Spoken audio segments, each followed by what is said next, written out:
I'm going to re-articulate myself mildly.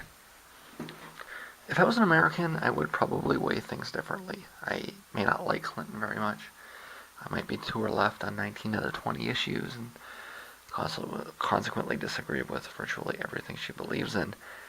But if I lived in a swing state, I'd probably drag myself out and force myself to vote for her. Probably. I'd be voting against her opponent and not in favor of her. What I meant to say is that as a Canadian, whether Trump or Clinton wins is of little consequence to me. But Trump may be mildly preferable. Let me restate my reasons. Trump may be less imperialist than Clinton. We can state with absolute certainty that Clinton is an imperialist, she is a neocon, she is an interventionist. It is less clear where Trump stands, but there is reason to think he may believe that it's all a waste of money.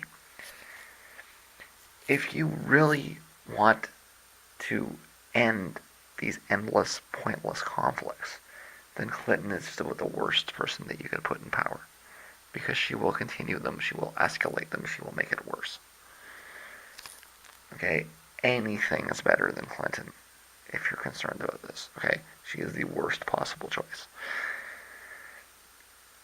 2, Trump may be better on trade. Okay, Hillary is very obviously in support of the TPP, regardless of what she says. But Trump may act to tear those agreements up. Okay, maybe I should expand on this a little. Okay? And before NAFTA, there was something called the FTA.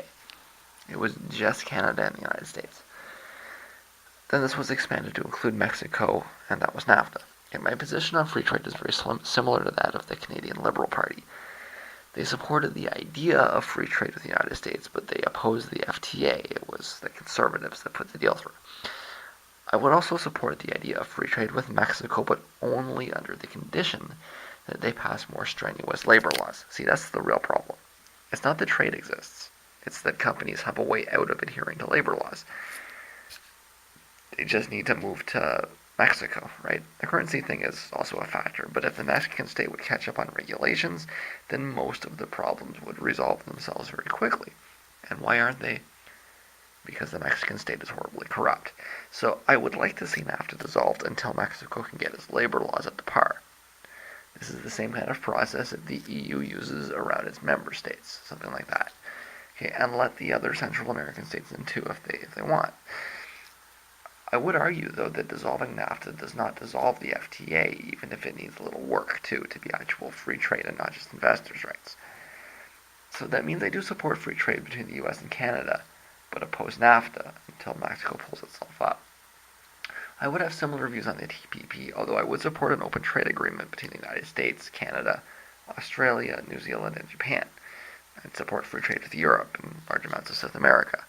It's just a question of whether the labor laws are up to par or not. Okay? That's all it is.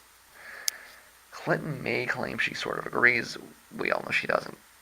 Trump may have different logic, but he gets to the same point as I do in the end. Okay? So he is to her left on this issue. There's healthcare. Okay, as a Canadian, my prerogative is that you adopt a single-payer healthcare system. Obamacare is of no benefit to the maintenance of my country's system.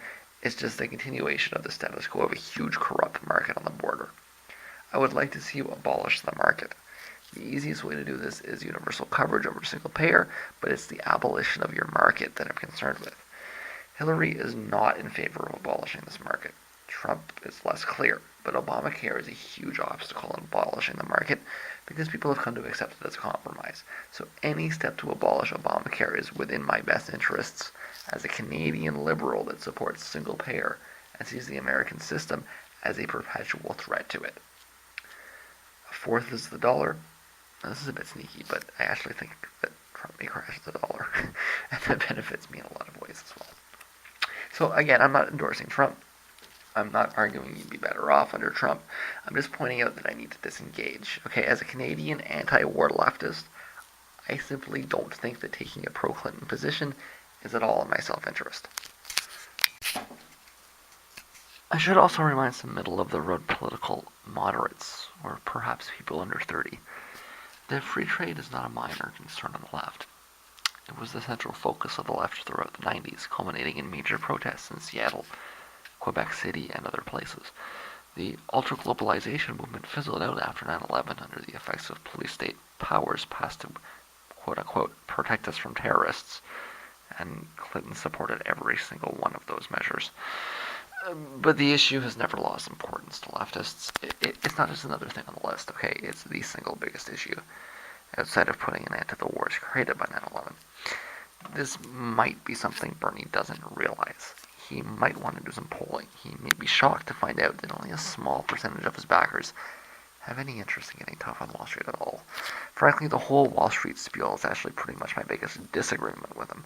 I mean, honestly, it's the only thing I don't agree with him on. I would support reinstating Glass-Steagall, but I think a lender of last resort is pretty important, and I know that the so-called bailouts are actually loans. But I'll happily put that nonsense aside to talk about his broader prescriptions, and the stance on trade is absolutely central, okay? I may be giving away that it's so fundamentally important that I'd consider supporting the Republicans over it, if I really believed they'd have to break it up.